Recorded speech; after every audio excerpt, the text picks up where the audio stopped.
레위기 제사장으로 살기 위해라는 주제로 말씀을 같이 나누겠습니다. 지난 시간 배운 것을 정리해 보겠습니다. 출애굽기는 무엇입니까? 예, 제사장 나라와 거룩한 백성이 되는 그 과정을 보여주는 것이죠. 출애굽기를 기억할 때 세 가지를 꼭 잊지 마세요. 첫 번째는 애굽 탈출 1장부터 15장까지예요. 14장에서 드디어 홍해가 갈라지고 그들이 하나님의 구원받은 백성의 확신을 얻게 되죠. 그 15장에 그들이 그 구원에 관한 감격을 찬양합니다. 자, 16장부터 27장은 하나님이 이제 그들과 언약하시죠. 그들과의 지금까지 조상들과 맺었던 구두 언약이 아니라 이제 그들에게 돌에 새겨서 지워지지 않는 하나님의 언약이 있음에 대하여 확신을 시켜주십니다. 그리고 이제 25장부터 40장까지는 그들이 그렇게 애굽을 탈출하게 그들을 인도하신 그 하나님은 뭐하기 원하십니까? 예, 성막을 통해서 그들과 만나고 그들과 함께하기 원하시죠. 그것이 바로 성막을 완성함으로써 출애굽기가 정리됩니다. 그 내용을 조금 더 본다면 어, 거기엔 복음의 광채, 구원의 광채가 있어요. 모세가 하나님을 만나고 왔을 때 그 얼굴에 하나님의 영광이 있었기 때문에 그 수건으로 가릴 수밖에 없었죠. 그래서 두려워했습니다. 그것은 곧 그리스도 안에서 그 수건은 없어질 것이라고 고린도서 3장 14절에 말씀하셨고요. 또 그것은 결국 우리가 주의 영광을 보되 다 수건을 벗은 얼굴로 주를 보게 될 것을, 또 그렇게 우리는 지금 예배하면서 주의 영광을 보고 있는 것이지요. 자, 구원의 광채. 자, 이 말씀 같이 한번 읽어볼까요? 고린도서 3장 16, 17, 18절입니다. 시작.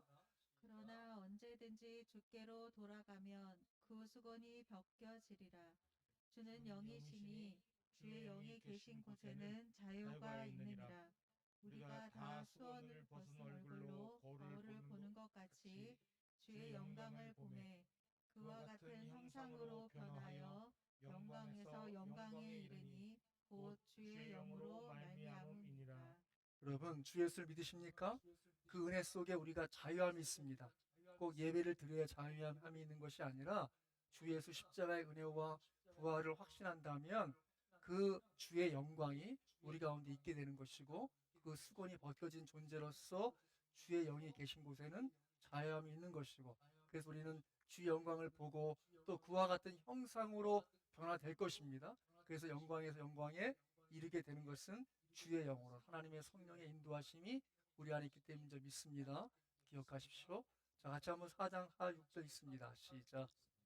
그 중에 이 세상의 신이 믿지 아니하는 자들의 마음을 혼미하게 하여 그리스도의 영광의 복음의 광채가 비치지 못하게 함이니 그리스도는 하나님의 형상이니라. 어두운 데에 빛이 비치라 말씀하셨던 그 하나님께서 예수 그리스도의 얼굴에 있는 하나님의 영광을 아는 빛을 우리 마음에 비추셨느니라. 아멘. 그렇습니다. 아직 믿지 않은 사람들은 그 마음이 혼미케 하는 이 세상 신처럼 말이죠. 그 마귀의 역사에서 혼미하다라는 그 단어의 언어적인 의미는 시각 장애자의 의미가 있어요. 그러니까 눈이 뜨지 못하는, 보지 못하는 존재.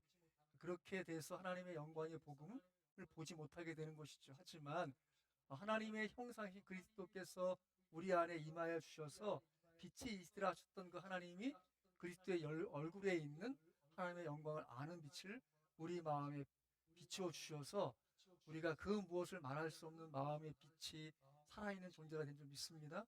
잊지 마십시오. 아직 믿지 않는 영혼들을 바라볼 때마다 하나님께서 그들의 마음에 빛이 있으라, 그리스도의 영광이, 그리스도의 은혜를 아는 빛이 임하도록 기도할 줄 믿습니다. 그러므로서 그들도 동일하게 그리스도를 찬양하는 자리로 나올 수 있다고 믿습니다. 기억하십시오. 레위기 히브리 제목은 이 구약 성경은 다 첫 글자라고 말씀드렸죠. 모든 책에. 그래서 와이크라, 그리고 그가 부르신이라는 뜻인데, 같이 한번 히브리어 천천히 한번 읽어보겠습니다. 시작. 와이크라 엘 모셰 답베르 예흐와 엘라이우 메오헬 모예드 레모르.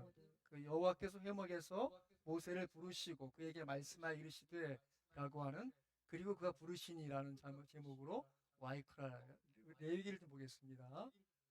자, 레위기 기록자는 본서 전체 27장 가운데 20장이 여호와께서 모세에게 말씀하여 이르시되라는 말로 시작돼요. 그리고 에스라서 볼까요? 에스라 6장 18절 보겠습니다. 에스라 6장 18절 같이 읽습니다. 시작. 제사장을 그 분반대로 레위 사람을 그 순차대로 세워 예루살렘에서 하나님을 섬기게 하되 모세의 책에 기록된 대로 하게 하니라. 그렇게 이제 포로 후에 귀환한 백성들에게 하나님의 말씀을 가르쳤던 에스라가 그렇게 모세의 책에 기록된 말씀을 들어서 증거하고 있고, 또 예수님도 이 레위기에 대해서 말씀하십니다. 자, 마태복음 8장 보겠습니다. 마태복음 8장 2, 4절 시작. 한 나병 환자가 나와 절하며 이르되 주여 원하시면 저를 깨끗하게 하실 수 있나이다 하거늘 예수께서 손을 내밀어 그에게 대시며 이르시되 내가 원하노니 깨끗함을 받으라 하시니 즉시 그의 병이 깨끗하여진지라. 예수께 함과 아무에게도 이르지 말고 다만 가서 제사장에게 내 몸을 보이고 모세가 명한 예물을 드려 그들에게 입증하라 하시니라. 예, 모세가 명한 예물을 드려라고 레위기 14장에 있는 말씀을 인용해서 예수님 말씀하세요. 또 히브리서 8장 5절입니다. 읽습니다. 시작. 그들이 숨기는 것은 하늘에 있는 것의 모형과 그림자라. 모세가 장막을 지으려 할 때에 지시하심을 얻은 것 같으니 이르시되 삼가 모든 것을 산에서 내게 보이던 본을 따라 지으라 하셨느니라. 예, 성막을 지을 때 하나님이 바로 시내산에서 보여준 그 식양대로 다 짓게 하신단 말이죠. 그 말씀을 지금 인용하고 있어요. 그렇게 모든 이 내용들을 볼 때 레위기의 기록자는 바로 모세가 기록했음을 입증하고 있죠. 기록 연대를 보면 회막을 완공한 출애굽기 2년 1월 1일. 자, 출애굽기 보겠습니다. 출애굽기 40장 17절입니다. 찾았으면 읽습니다. 시작. 둘째 해 첫째 달 그 달 초하루에 성막을 세우니라. 예, 여기서 둘째 해라는 것은 바로 출애굽하고 나서 둘째 해, 바로 정월 1일, 바로 그때 말한 거예요. 그때 드디어 성막을 다 짓게 되었어요.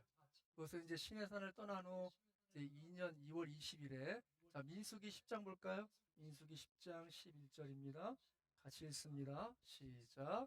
둘째 해 둘째 달 스무 날에 구름이 증거의 성막에 떠오르매. 그들이 12절 보시면 이스라엘 자손이 시내 광야에서 출발하여 자기 길을 가더니 라고. 그러니까 구름 기둥이 일어선 때는 언제예요? 둘째 해 둘째 달 20날. 그러니까 둘째 해 첫째 날에 성막이 완공됐어요. 그리고 이제 50일 후에 드디어 구름이 일어나서 같이 떠나게 되는 것이죠. 그 50일 사이에 바로 이 레위기가 기록된 것을 볼 수 있다는 말씀이죠. 자, 그래서 기록된 장소는요, 레위기 26장 보세요. 26장 46절. 와 이스라엘 자손 모세올 소신 규례와 법도와 율법이니라. 예, 그렇게 시내산 계약이 기록되었음을, 이 레위기가 기록되었음이 나타나 있죠. 레위기의 기록 목적은 인간이 어떻게 거룩하여질 수 있는지, 또 어떻게 거룩하신 하나님과 교제하며 살아갈 수 있는지, 언약의 관계를 유지하고 언약의 목적을 실현하기 위해서 주신 책이 바로 레위기죠. 이것은 하나님과 죄인 사이의 완전한 희생, 속죄, 화목제물이신 동시에 또 영원한 대제사장이신 그리스도에 대한 예표를 보여주는 것이에요. 그러니까 이 레위기와 쌍벽을 이루는 신약의 책은 히브리서예요. 넘어갑니다. 자, 레위기 전체 내용을 본다면 1에서 17장까지는 제사에 관한 법이에요. 자, 레위기 10장 보겠습니다. 제사장직을 더럽힌 나답과 아비후가 나와요. 자, 2절까지 보겠습니다. 10장 1, 2절 시작. 아론의 아들 나답과 아비후가 각기 향료를 가져다가 여호와께서 명령하시지 아니하신 물을 담아 여호와 앞에 분향하였더니 불이 여호와 앞에서 나와 그들을 삼킴에 그들이 여호와 앞에서 죽은지라. 예, 하나님의 거룩함을 유지하지 않는 바로 아론과 그 후손이 다 제사장 지파인데 그 나답과 아비후가 하나님의 규례를 어긴 다른 불로 제사할 때 그들이 심판을 당하는 것을 볼 수 있죠. 하나님은 계속적으로 그들이 거룩함을 유지하기 원하시고 거기에 대한 즉각적인 심판을 하세요. 여러분들이 구약을 읽을 때 하나님이 너무 단호하게 처벌하시거나 이 어떤 형벌을 내시면서 볼 때마다 무엇을 보는가 하면 그것은 일벌백계의 의미가 있는 거예요. 처음에 시작이 명확해야 되는데 거기에 불분명하면 그 다음이 더 모호해지기 때문에 그걸 단호하게 하나님이 좀 처벌하신 것을 볼 수 있지요. 다음, 자, 이 생활에 관한 법들이 있어요. 그 다음에 이제 18장부터 27장까지는 어떻게 하나님과 교제해 살 것인가. 그러니까 전반부가 어떻게 하나님께 나가는가에 관한 법이라면 두 번째, 이것은 어떻게 하나님과 동행하여 교제하여 살 것인가에 관한 법이에요. 거기에는 이제 백성들을 향한 법이 있는데, 자, 19장 볼까요? 19장 오늘 말씀. 자, 19장에 좀 주목할 것이 있는데 그것이 무엇인가 하면 9절 10절 보세요. 9절 10절 같이 한번 읽겠습니다. 9절과 10절 시작.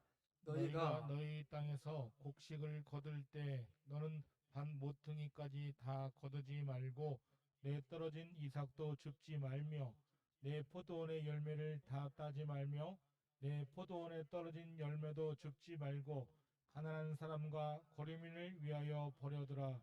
나는 너희의 하나님 여호와이니라. 아멘. 하나님이 얼마나 자비로우신지 하나님은 하나님의 백성들이 자신들의 삶만 유지 발전 더 부하게 되는 걸 원하지 않으시고 그 삶의 과정에서도 하나님의 자비와 긍휼을 나타내는 일들을 행하길 원하세요. 그래서 이삭을 떨어진 것을 사실 우리는 죽고 싶지요. 그죠? 그 누가 그냥 버려두고 싶겠어요. 죽지 말라는 거예요. 오늘 우리 시대로 말하면 우리가 지갑에 돈 빼다가 돈이 떨어졌어. 그럼 집지 말라는 거야. 그거 쉽겠어요? 아니 생각해 보세요. 곡식단을 거두는데 떨어진 이삭을 더 모아야 티끌 모아 태산인데 한 단 모을 때 이삭 한두 개 떨어진 것 그 아까워하고 모아야 더 많은 단을 거둘 건데 그냥 두라는 거예요. 왜죠? 마지막에 중요해. 10장 하반절 보세요. 나는 너희의 하나님 여호와이니라. 이거 중요해. 같은 말씀이 비슷한 말씀인데 레위기 23장 보세요. 23장 22절 보세요. 자, 23장 22절 읽습니다. 시작. 너희 땅에 곡물을 벨 때 밭 모퉁이까지 다 베지 말며 떨어진 것을 줍지 말고 그것을 가난한 자와 거류민을 위하여 남겨두라. 나는 너희의 하나님 여호와이니라. 아멘. 여러분 이 말씀 때문에 룻기가 있는 거예요. 룻기. 예? 생각해 보세요. 이제 룻의 그 집안은 어떤 집안이에요? 예, 모압 집안에 건너갔다가 빈털터리 같은 데서 그냥 쉽게 말하면 며느리하고 그 시어머니 둘 다 가부가 돼 돌아왔어요. 농토도 없어요. 아무것도 없어요. 그들이 뭐 합니까? 그때가 바로 보리 추수할 때라 그 낙심한 나오미 시어머니는 일하러 가지도 않아. 근데 하나님의 언약을 기억해. 하나님이 반 모퉁이는 남겨두고 있으니까 나가면 주실 게 있을 거다. 너 나갔다 와라. 그 아무것도 모르는 이방 여인 룻은 어머니가 알고 있던 그 믿음을 따라서 순종한 것 뿐이에요. 나갔더니 정말 반 모퉁이에 거둘 이삭들이 많이 있었어. 그런데 그 밭 주인이 누구예요? 바로 그 룻을 통해서 하나님의 섭리를 이룰 보아스였어요. 바로 그리스도 같은 존재가 있는 것이죠. 여러분, 여러분이 믿음이 부족해도 여러분이 알고 있는 또 누군가 권면해준 믿음이 많이 있다면 그것 놓치지 말고 그대로 한번 시행해 보세요. 나는 믿음이 없어. 내가 룻의 입장이 뭐예요? 룻이 그 언약을 들었습니까? 봤습니까? 믿었습니까? 아니에요. 룻은 단지 자기가 알고 있는 바 그대로 시어머니를 봉양하려고 시어머니 집 낙심해서 일하러도 못 나가. 그러니까 자기가 그냥 혼자 어머니가 시킨 대로 나간 것 뿐이에요.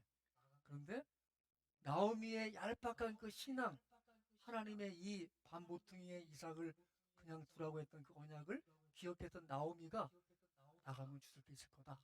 라고 한 그 말 믿고 나간 룻이 하나님의 새로운 이제 다윗의 그 증조 할머니가 되는 은혜가 있는 것이죠. 여러분, 여러분의 믿음이 부족해도 믿음이 조금 더 좋은 사람이 하나님의 말씀을 기억하고 고민한 것들에 대해서 순종할 마음이 있으시기 바랍니다. 그것이 은혜예요. 그것이 은혜의 기회예요. 새로운 통로가 되는 거예요.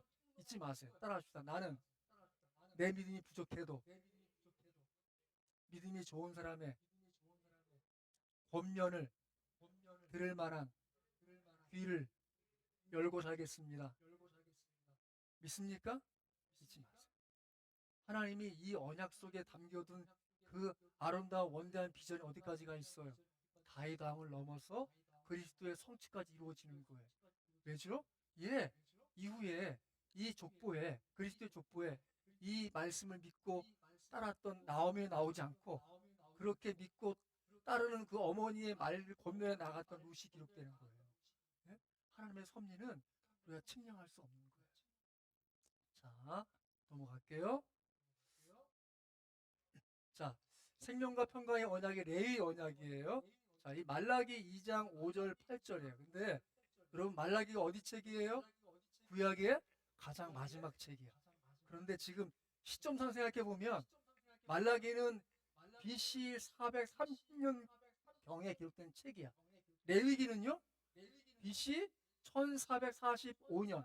그러니까 출애굽이 1446년 되고 1년 후에 이제 성막이 완성되고 그 50일 사이에 지금 레위기가 기록됐는데 그 말씀을 지금 몇 년 후에 말씀하시는 거예요.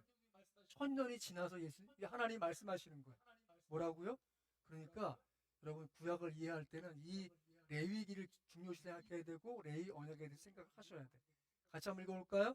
말라기 2장 5절 8절 있습니다. 시작.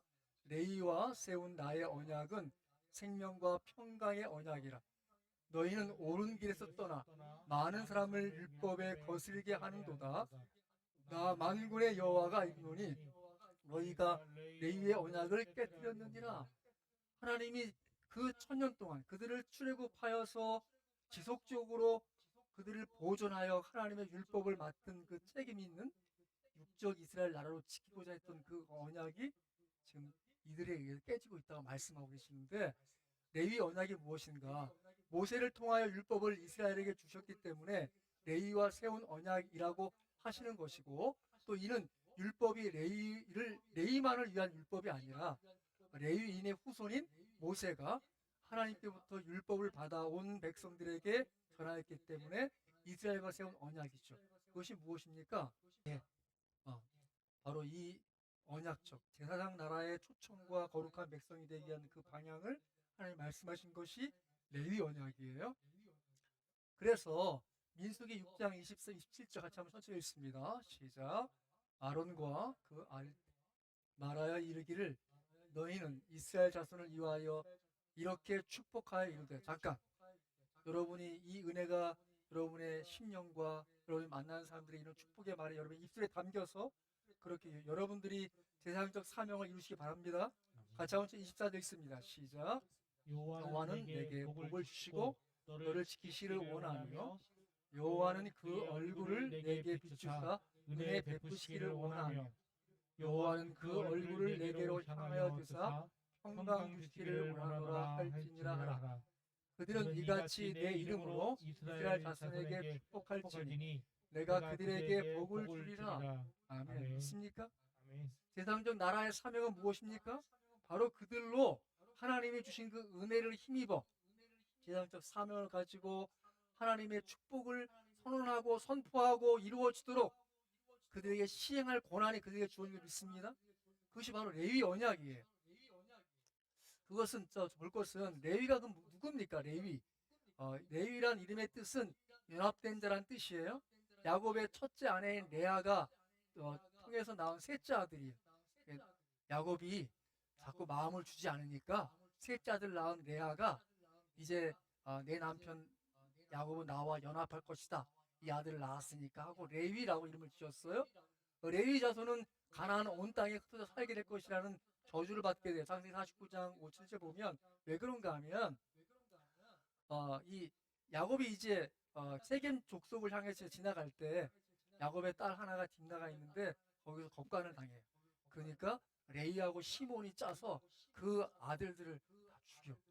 그것 때문에 야곱이 도망다니는 신세가 된 것 때문에 마지막에 이제 창세기 49장에 죽기 직전에 축복할 때 레위는 그 온 땅에 흩어져 살게 될 것이다. 그들에게 땅의 지분이 없다고 선언하게 돼요. 자, 그리고 레위는 게르손, 고핫, 무라리를 낳게 돼요. 그리고 이후에 이제 모세와 아론이 레위의 후손이에요. 자, 출애굽기 보세요. 출애굽기 2장 1절 보세요. 출애굽기 2장 1절입니다. 같이 한번 읽습니다. 시작. 레위 가족 중 한 사람이 가서 레위 여자에게 장가들어. 그래서 이제 바로 모세를 낳게 되고 모세를 그 나일 강가에 버리게 되는 그 과정이 나오죠. 그러니까 모세의 형이 누구예요? 아론이에요. 그러니까 모세와 아론은 레위의 후손이에요. 기억하세요.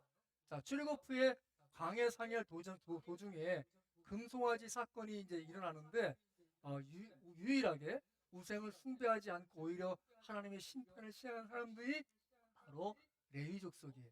자, 볼까요? 자, 출애굽기 32장 보세요. 32장 26절. 자, 천천히 읽습니다. 시작. 이에 모세가 서서 이르되 누구든지 여호와의 편에 있는 자는 내게로 나오라. 내 자손이 다 모여 그에게로 가는지라. 제가 그들에게 이르되 이스라엘의 하나님 여호와께서 이렇게 말씀하시기를 너희는 각각 허리에 칼을 차고 진이 문에서 저 문까지 왕래하며 각 사람이 그 형제를 각 사람이 자기 친구를 각 사람이 자기 이웃을 죽이라 하셨느니라. 이날에 백성 중에 3,000명 가량이 죽임을 당하니라. 그렇게 우상에 숭배하지 않고 하나님의 심판의 시행자로서 이 레위 자손이 이제 역할하지요. 자, 레위 지파는 나아가 제사장 아론 앞에 서서 그에게 희중을 들게 하라라고 민수기 3장 6절에 그들이 이제 제사장 지파가 되었기 때문에 이후에 가나안 땅의 지분을 하나님이 주지 않고 그 나머지 12지파가 레위 지파에게 그들의 11조를 내어서 그들이 생활할 수 있도록 그렇게 말씀하시죠. 또 신약 시대에는 가버나움 출신의 세리, 예수님의 제자였던 마태의 본명이 레위예요. 레위, 알페의 아들 레위로 나와요. 자, 레위기 11장 45절 같이 한번 읽겠습니다. 시작. 나는 너희의 하나님이 되려고 너희를 애굽 땅에서 인도하여 낸 여호와라. 내가 거룩하니 너희도 거룩할지어다. 성경 전체에서 460절이 바로 이 거룩이란 단어가 나와요. 또 모세 오경에서만은 128구절, 출애굽기에서는 59절, 59에 나오고 이사야서에서 바로 59에 나오고 또 레위기 오늘 이 27장까지 있는데 59절 나와요. 제가 찾아본 건 65회인데 다른 데 찾아보니까 87에 나온다고 되어 있더라고요. 자, 이 거룩의 뜻이 무엇이냐? 히브리어로 카도시예요. 구별되다, 분리되다의 의미가 있어요. 그러니까 거룩을 생각하면 뭘 생각해야 돼요? 구별된. 하나님 어떤 분이십니까? 구별되신 분이세요. 우리가 거룩하려면 어떤 존재를 깨달아야 됩니까? 따라합시다. 나는 구별된 존재입니다. 믿습니까? 거기에 대한 기본적인 태도가 있으셔야 돼요. 우리가 존재론적으로 구별된 존재야. 네, 저는 아직 거룩하지 않은 것 같은데요. 아니요. 여러분의 신분은 이미 거룩한 신분이에요. 여러분의 삶에서 그 거룩이 무너질 수 있고 좀 양보가 돼서 온전치 않을 수 있겠지만 나는 이미 거룩한 존재. 믿습니까? 잊지 마세요. 자, 이 성경에 지금 레위기의 기본적인 5대 제사법이 있어요. 1장부터 6장까지 나오는 기본적인 5대 제사법 말씀드릴게요. 번제가 있습니다. 일상의 죄 문제를 해결하기 위해서 죄물을 완전히 태우는 이 번자가 태울 번자예요. 그래서 그것은 자원적인 제사예요. 내가 죄 문제에 있다면 하나님 앞에 번제를 드려요. 소제는요, 충성과 감사를 다짐하는 피 없는 곡식으로 드리는 제사예요. 그 자원적인 것이고요. 화목제는요, 화목의 친교의 제사, 하나님과 화목한 관계를 유지하기 위해서 제물은 형편에 따라 드리게 되어 있어요. 그 자원적인 제사고, 속죄제는요, 범죄와 허물을 사함받기 위해서 하는데 각자의 처지에 따라 달리 드려요. 그 의무적인 거예요. 죄가 있다면 반드시 해야 돼. 심지어 극빈자는 고운 가루 10분의 1 에바를 드렸어요. 그러니까 2.2리터. 그 페트병 하나 정도의 고운 가루를 들여서 가난한 사람이라도 자기 죄를 드릴 수 있게 했단 말이죠. 속건제는요, 속물과 계율, 인간 그 사이에 상호적인 손해를 입혔으면 그 손해 입힌 것을 보상하는 의미에서 제사를 드리는 거예요. 또 기본적인 7대 절기가 있어요. 23장부터 다음에 나오는 내용인데 6월절이 있습니다. 그건 출애굽을 기념하는 것이죠. 아비월은 이제 이스라엘 달력의 이름인데 정월달 1월 14일이 6월절이에요. 무교절은요 고통을 기억하는 기간 그 15일부터 7일간 무교절로 드렸어요. 그러니까 그들이 이제 빵을 해 먹고 떡을 해 먹을 때 누룩이 없는 왜 그럴까요? 여러분 빵을 혹시 만들어 보셨어요? 빵 만들면 뭐 해야 되죠? 반죽하고 그것이 좀 부풀어 오를 때가 기다리잖아요. 근데 그건 지금 이집트를 탈출할 과정에서 그들이 부풀어 오를 만한 시간을 기다릴 수 없었기 때문에 그렇게 누룩이 없는 빵을 먹는 거예요. 우리는 그렇게 딱딱한 빵을 먹을 수밖에 없던 시간들이 있었어. 우리는 그런 존재들이었어라고 기억하는 것이 바로 무교절이에요. 초실절은요, 곡식을 거둘 때 첫 이삭의 한 달을 바치는 거예요. 곡식을 거두면 첫 번째 거두는 거 하나님 것도 드린 것이 처음 열매를 맺는 거 하나님 것도 드린 것이 초실절이고 오순절은 칠필절 맥주절을 말하는데 6월절이 지나 50일째 되는 날이 오순절이야. 다섯 오자 십순자 50일째 되는 날 드린 것이 오순절이에요. 나팔절은요 쉬는 날 성회 바로 7월 1일이 되는데 그때가 나팔절이에요. 속죄일은요 7월 10일 양력으로 한 9월 10월 돼요. 초막절은요 광야에서 그들이 집을 지을 것이 없었기 때문에 풀과 나무로 이어서 겨우 햇빛을 가리고 그늘을 삼아서 지냈던 것을 기념하기 위해서 7일 동안 하는데 이스라엘 사람들 지금도 합니다. 지금도 자기 집 베란다에라도 풀나무를 엎어놓고 그렇게 지내요. 그 기간 동안에 그렇게 계속 지내고 있는 것이 7대 절기예요. 그러니까 이 앞서 얘기한 5대 제사의 의미는 하나님께 나아가려면 깨끗해야 돼. 그렇기 때문에 정결함을 얻기 위해서 제사하는 방법이고 이 절기는 하나님과 교제하는 과정으로서 깨끗한 존재로서 축제를 즐기는 의미에서 절기가 있는 것을 이해하면 되겠어요. 자, 모든 제사법이나 정결법의 핵심은 피제사에서 피를 통해서 제사하죠. 그것은 레위기 17장 11절 말씀에 근거합니다. 같이 한번 읽습니다. 시작. 육체의 생명은 피에 있음이라. 내가 이 피를 너희에게 주어 제단에 뿌려 너희 생명을 위하여 속죄하게 하였나니 생명이 피에 있으므로 피가 죄를 속하느니라. 아멘. 아멘. 여러분, 피가 모든 세포를 만드는 거예요. 피가 모든 신경을 만드는 거예요. 피가 모든 뼈를 만드는 거예요. 피가 생명의 근원이에요. 이건 정말 의학적으로 생각해 볼 때 너무 좀 놀라운 게 이 말씀 언제 기록된 거예요? 지금부터 3,000년 전에 기록된 말씀. 피가 생명의 근원이에요. 그것이 하나님 말씀하신 것인데 성결하기 위해서는 그런 피의 희생이 있어야 된다고 말씀하신 것이죠. 그것이 이제 히브리서 9장 20절 다시 한번 말씀하고 있습니다. 같이 한번 읽습니다. 시작. 율법을 따라 거의 모든 물건이 피로써 정결하게 되나니 피 흘림이 없은즉 사함이 없느니라. 그렇기 때문에 피의 희생의 제사를 통해서 그들이 정결함을 얻도록 동물로 제사했던 그것이 이제 그를 통한 그분의 피 흘림이 영원한 성령에 의해서 우리에게 지금도 유효하도록 역사하는 줄 믿습니다. 자, 세상을 살기 위해서 히브리서 9장 11, 14 같이 한번 천천히 읽겠습니다. 시작. 그리스도께서는 장래 좋은 일의 대제사장으로 우선 손으로 짓지 아니한 것 곧 이 창조에 속하지 아니한 더 크고 온전한 장막으로 말미암아 염소와 송아지의 피로 하지 아니하고 오직 자기의 피로 영원한 속죄를 이루사 단번에 성소에 들어가셨느니라. 염소와 황소의 피와 및 암송아지의 죄를 부정한 자에게 뿌려 그 육체를 정결하게 하여 거룩하게 하거든 하물며 영원하신 성령으로 말미암아 흠없는 자기를 하나님께 드린 그리스도의 피가 어찌 너희 양심을 죽은 행실에서 깨끗하게 하고 살아계신 하나님을 섬기게 하지 못하겠느냐. 아멘. 아멘. 오직 자기의 피로 영원한 속죄를 이루셨어요. 그리고 그 그리스도의 피는 바로 우리로 양심을 죽은 행실 깨끗하게 하고 살아계신 하나님을 섬기게 하는 것이죠. 믿습니까? 이 은혜가 우리에게 있는 줄 믿습니다. 자, 그래서 이절에 보면 그 거룩함이 무엇인지 한번 설명하고 있어요. 같이 한번 읽습니다. 시작. 예수께서 이르시되 이미 목욕한 자는 발밖에 씻을 필요가 없느니라. 온몸이 깨끗하니라. 예수님 말씀하시는 의미 뭐예요? 예수를 믿고 따르는 자들은 이미 목욕한 자예요. 이미 정결함을 얻은 자예요. 그럼 뭐 해야 돼요? 삶에서 때때로 실수하고 때때로 하나님 앞에 온전치 못한 범죄함이 있다 하더라도 그것을 회개하면 다시 정결함이 유지되는 거예요. 발이라는 것은 행실을 의미하는 건데 그것을 그 순간 자기의 행실을 통해서 하나님 앞에 그릇된 것이 있으면 그것을 회개하면 계속 깨끗한 것이 유지된다고 말씀하신 바가 바로 요한복음 10장 10절의 의미예요. 뿐만 아니라 고린도서 1장 2절의 말씀 같이 한번 읽습니다. 시작. 고린도에 고린도에 있는 하나님의 교회 곧 그리스도 예수 안에서 거룩하여지고 성도라 부르심을 받는 자들과 또 각처에서 우리의 주 곧 그들과 우리의 주 되신 예수 그리스도의 이름을 부르는 모든 자들에게 예, 우리가 거룩한 존재라고 말씀드렸어요. 왜죠?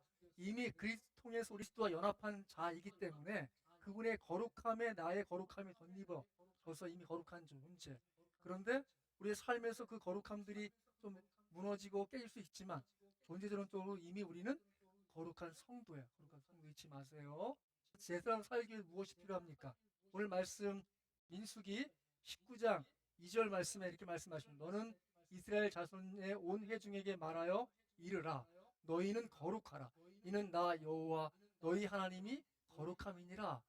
이 19장에서만 너희 하나님 나 여호와라는 이 말씀의 표현이 15번이 나와요. 너희 하나님 여호와이니라 라고 말씀하시는. 그러니까 하나님이 무엇을 말씀하세요? 하나님은 부단히 우리의 거룩하지 않은 존재임에도 불구하고 붙잡아 그분의 거룩함을 덧입은 존재로서 관계하고 그분과 함께 살기를 원하심을 믿으시기 바랍니다. 무엇이 필요합니까? 하나님을 더 알아가는 것이 필요한 거예요. 하나님은 끊임없이 말씀하세요. 나는 너희 하나님 여호와니라. 내 존재적 가치가 내 스스로의 이해와 누군가의 평가에 있지 않아요. 믿습니까? 늘 잊지 마세요. 따라하십시다. 나의 모든 평가는 하나님께 있습니다. 잊지 마세요. 그것이 내 존재적 근원의 힘이 되는 거예요. 예, 나보다 누군가 더 잘 나가는 것 같아요? 중요하지 않아요. 그 사람 무너질 수 있어요. 바람같이 살 수 있어요. 그런 일이 너무 많아요. 늘 기억하십시오. 우리의 존재적 평가는 하나님께 있습니다. 그걸 말씀하십니다. 나는 너희 하나님 여호와이다. 하나님을 알면 알수록 내가 가진 것 없고 내가 연약하고 어리석어 중요한 거 아니야. 하나님이 연약한 나를 통해서 그분의 영광을 드러내고자 하세요. 그분의 은혜를 드러내고자 하세요. 그분의 은혜가 더 온전히 드러날 존재이기 때문에 나를 택하시고 나를 부르셨어요. 믿습니까? 잊지 마세요. 여러분으로서 충분히 그분의 영광을 드릴 수 있습니다. 믿습니까? 여러분으로서도 하나님의 거룩을 충분히 드릴 수 있습니다. 믿습니까? 거기에 대한 확신을 가지세요. 그리고 여러분이 오히려 어리석기 때문에 그분의 지혜를 드러날 수 있어요. 여러분이 연약하기 때문에 그분의 그 강건하심이 드러날 수 있어요. 여러분 부족하기 때문에 하나님의 그 충만하심이 드러날 수 있다니까요. 잊지 마세요. 두 번째로 자 19장 2절에 보면 너희는 거룩하라. 이는 나 여호와 너희 하나님이 거룩함이니라.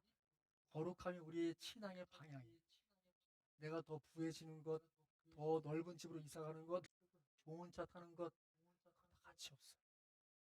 우리 신앙의 방향은 무엇입니까? 예, 나의 삶을 통해서 거룩함을 온전히 이루어 나가는 것, 그것이 우리의 방향과 목적이 될 줄 믿습니다. 그러면 그럴수록에 여러분이 심령이 충만해지는 거예요. 외적인 요소에 흔들리지 않는 거예요. 오히려 내 존재로서 그분의 거룩함이 드러나고 그분의 은혜가 드러나는 담대함이 생길 줄 믿습니다. 잊지 마십시오. 솔직히 우리 새롭게 성도 한 사람 한 사람 바라볼 때마다 하나님 정말 감사하고 눈물 나요. 너무 고마워요. 진심이에요. 왜죠?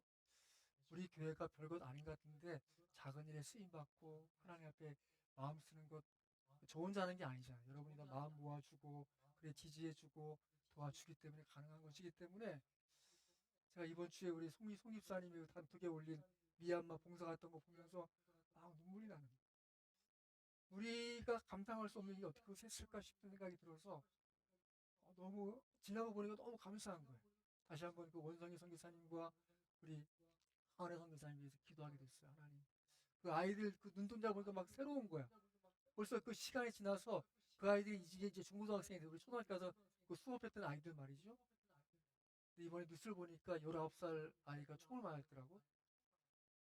그런 일이 더 이상 있으면 안 될 텐데 정말 좀 더 자유로운 시간이 들어와서 또 다른 학교에 그렇게 할 수 있다면 좋을까 이런 마음의 기도가 생기게 됐어요. 여러분, 우리가 능력이 많아서, 가진 게 많아서, 우리가 인원이 많아서 그걸 하는 것입니까? 그렇지 않죠. 그러니까 우리의 삶에 우리의 가진 것이 아니라, 우리의 능력이 아니라 하나님을 바라보는 그 거룩함을 향하여 나아갈 때 우리가 생각지도 못한 그런 일도 감당할 수 있다고 믿습니다. 그런 기대가 있길 바랍니다. 우리 삶의 방향이 거룩함이 있길 바랍니다. 세 번째로는요, 우리의 신앙이 하나님께로 향해 있지만 우리의 신앙은 정확히 말하면 사람을 통해서 하나님께 향해 있는 거예요. 십자가의 원리를 늘 기억하세요. 십자가는 하나님과 나의 연결점이 후지 기둥과 나와 또 다른 사람의 수평 기둥으로 이루어져 있어요. 신앙이 좋으면 좋을수록에 사람에게 관계가 더 충만해지고 온전해지는 거예요. 하나님께 받은 바 용서가 있어요. 그러면 그 용서로 또 다른 사람을 용서할 수 있는 거예요. 우리의 신앙이란 사람을 향하고 있는 것이. 사람을 사랑하는 힘이 더 커지면 커질수록에 내 신앙은 성장하고 있는 것이고, 내가 용서할 수 있고 너그럽게 대할 수 있다면 하나님의 은혜가 내게 있는 것이에요. 누군가 나를 통해서 바로 그리스도를 보고 있고, 누군가 나를 통해서 하나님의 은혜를 경험하고 있기 때문에 최소한 우리 새롭게 성도 서로가 서로에 대해서 하나님 앞에 진심으로 기도해 주는 사람들 되길 바라요. 그 누가 기억하지 않아도 따라하십시다. 나는 우리 세우리 교회 성도들 위한 기도의 사람입니다. 제가 가끔 제 삶을 생각할 때 제가 유지하고 있는 이 삶이란 하나님의 은혜밖에 없는 것 같아요. 내가 내 삶을 유지하는 게 내 노력으로 되는 거 아닌 걸 깨달아요. 누군가 기도하고 있구나 저 깨닫고요. 가끔 새벽에 일어나서 제가 거실에 나가서 엎드려 기도합니다. 제가 기도할 때 우리 세우리 성도들 기도해요. 내가 느낄 때는 기도할 때 내가 생각지도 못한 시간에 누군가 나를 위해서 기도하고 있구나 하는 걸 느껴요. 마찬가지 여러분 스스로가 여러분을 위해서 기도하지 못할 때 여러분을 위해서 누군가 진실되게 기도하고 있으면 잊지 않길 바라요. 하나님이 그 은혜를 주시기 때문에 내 삶이 지금 이렇게 유지되고 온전하게 돼 나가고 있는 것이고, 또 하나님이 또 특별한 은혜를 주실 것을 믿으시기 바랍니다. 그렇게 우리의 신앙은 사람을 향해 있는 거예요. 사람을 사랑하는 방향으로 있는 거예요. 잊지 않게. 자, 세상을 살기 위해서 로마서 14장 2, 3절 같이 한번 읽습니다. 시작. 어떤 사람은 모든 것을 먹을 만한 믿음이 있고 믿음이 연약한 자는 채소만 먹느니라. 먹는 자는 먹지 않는 자를 없인 여기지 말고 먹지 않는 자는 먹는 자를 비판하지 말라. 이는 하나님이 그를 받으셨습니다. 아멘. 여러분, 돼지고기를 안 먹는 그리스도인들이 있습니다. 왜 그렇습니까? 이 레위기에 돼지를 먹지 말라고 되어 있기 때문에 안 먹는다는 사람이 있어요. 그 사람에 대해서 안 먹으면 그러세요. 소고기 드세요 라고 하셔야 돼요. 근데 왜 돼지고기를 먹지 말라고 하셨을까? 이 문화로 읽는 종교란 책을 보면 그 내용이 나와요. 왜냐하면 여러분, 소나 양이나 염소는 사람이 먹는 거 먹지 않아요. 돼지는요, 사람이 먹는 걸 먹어요. 그러면요, 또 사람이 먹는 거 먹을 뿐만 아니라 굉장히 좀 더럽게 하는 것이 당연한 거예요. 예를 들어 볼까요? 부자가 자기가 먹기에 돼지 키운다고 생각해 봅시다. 그러면 부자는 자기가 먹고 남은 걸 누구 줄까요? 돼지 주겠죠. 돼지를 안 키우면요, 거지를 주겠죠. 이해하셨어요? 하나님이 우리를 사랑하시되 우리가 먹고 마시는 모든 것에 대한 깊은 관심이 있을 뿐만 아니라 나만이 아니라 누군가를 향해서 보고 계신 거예요. 중동이란 지역에서 돼지를 키운다는 건 많은 질병을 유발할 요인을 키우는 것이고, 부자가 많이 먹으면 먹을수록 돼지는 더 많아지겠죠. 네? 그렇기 때문에 가난한 사람도 가난해지는 거예요. 하나님 그 일을 막으신 거 문화적으로. 네? 그런 깊은 의미가 있는 거예요. 그렇기 때문에 누군가 그걸 먹는다고 해서 뭐라고 할 것도 없고 안 먹는다고 뭐라고 할 거 없어요. 믿음 있는 사람은 다 먹을 수 있어요. 자, 같이 한번 볼까요? 자, 로마서 12장 1, 2절입니다. 시작. 그러므로 형제들아 내가 하나님의 모든 자비하심으로 너희를 권하노니 너희 몸을 하나님이 기뻐하시는 거룩한 산 제물로 드리라. 이는 너희가 드릴 영적 예배니라. 너희는 이 세대를 본받지 말고 오직 마음을 새롭게 함으로 변화를 받아 하나님의 선하시고 기뻐하시고 온전하신 뜻이 무엇인지 분별하도록 하라. 아멘. 아멘. 여러분, 우리는 영으로 살지만 몸으로 사는 존재입니다. 그렇기 때문에 하나님은 우리가 우리의 몸으로 하나님의 거룩함을 드러내는 방향에 살기를 원하세요. 너희 몸을 하나님이 기뻐하신 거룩한 산 제물로 드리라는 말씀은 바로 우리가 하나님 앞에 드려진 그 제물처럼 하나님만 기쁘시게 한 존재답게 이 땅을 살기 원하세요. 그것은 결국 나를 위한 삶이기도 하지만 또 다른 사람을 위한 삶이기도 해요. 늘 기억하십시오. 내 몸에 흐르고 있는 영적인 힘은 누군가 영혼을 위로하기 위하고 격려하기 위한 것이지 내 욕심을 채우기 위한 것이 아닌 것을 기억하세요. 그것이 하나님의 뜻이에요. 필요한 것은 무엇입니까? 마음을 새롭게 함으로 변화를 받는 것이 필요한 것이죠.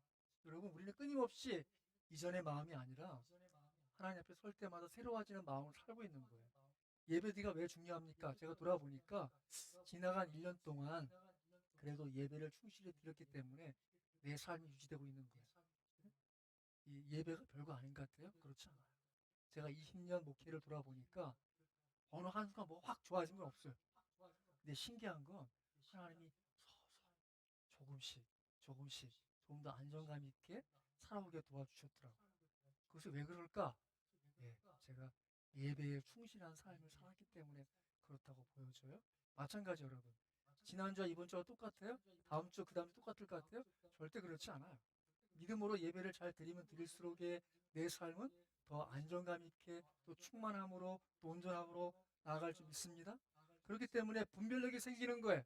어떤 분별력입니까? 아, 이건 악이구나. 이거 하나님이 싫어하시겠구나. 하나님 기뻐하신 거 이것은 내가 좀 희생을 감수해도 감당해야겠구나. 우리 교회가 규모가 작아도 이 일을 감당해야겠구나. 그런 믿음이 주어져요. 그런데 그 일을 해나고 나면 그만한 능력치가 올라가요. 내공이 쌓여요. 그리고 또 다른 일을 감당할 만한 힘이 주어져요. 믿습니까? 별거 아니지만 여러분들이 갖고 있는 작은 것 실행하려고 애쓰시고 실천하고 가세요.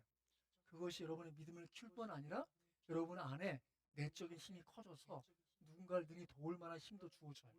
하나님이 감당할 것들 감당할 수 있도록 더 안겨주세요. 잊지 마세요. 여러분 삶을 가만히 들여다보세요. 저는 믿음으로 여러분의 개개인 삶, 가정들을 돌아볼 때마다 하나님이 하신 일들이 보여요. 하나님 하신 일들이 있고요. 그런 기대가 있길 바랍니다. 그 다음요. 우리 교회 1년 올해 표입니다. 자, 거룩한 일상으로 나아가기. 1부터 7까지 천천히 한번 읽어보겠습니다. 시작. 꾸준한 말씀 묵상과 기도에 힘쓰기, 성도의 교제의 끈을 놓치지 않기, 작은 선행으로 어려운 이웃 돕기, 날마다 영혼의 일기 쓰기와 감사의 이유 찾기, 온라인 모임에 적극 참여하여 거룩한 행복 찾기, 영육간의 겨울에 믿음으로 새 봄을 준비하기. 모든 것이 비대면화된 세상 하나님과 더욱 담대 작은 것에 충실하세요. 별거 아니지만 그 작은 것이 쌓여서 큰 힘이 될 수 있는 거예요.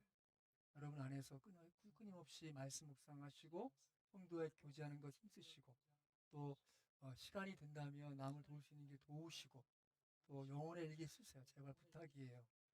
영혼의 일기 쓸 거 없으면 기도문이라 쓰세요. 하나님, 제가 오늘 쓸 것 없지만 하나님께 기도하겠습니다 하고 기도문이라 쓰세요. 그것이 쌓여야 돼요. 놓치지 마세요. 기억하세요. 그리고 온라인 모임에 잠깐이라도 들어와서 저 금방 나갑니다 라고라도 살아있음을 좀 보고해 주세요. 네? 살아있음을. 그리고 영육간에 여러분의 지금이 겨울이라면 믿음으로 봄을 준비하세요. 또 뿐만 아니라 모든 것이 비대면 사회가 되어 있지만 하나님만 아시는 그런 은밀한 시간들이 얼마나 있길 바랍니다. 그것이 여러분을 더 거룩하게 할 줄 믿습니다. 사랑하는 여러분, 하나님은 그분이 거룩하심처럼 우리가 거룩하게 원하십니다. 그 거룩함을 유지, 발전, 성장시키는 저희 여러분 되시기를 주의 이름으로 축원합니다.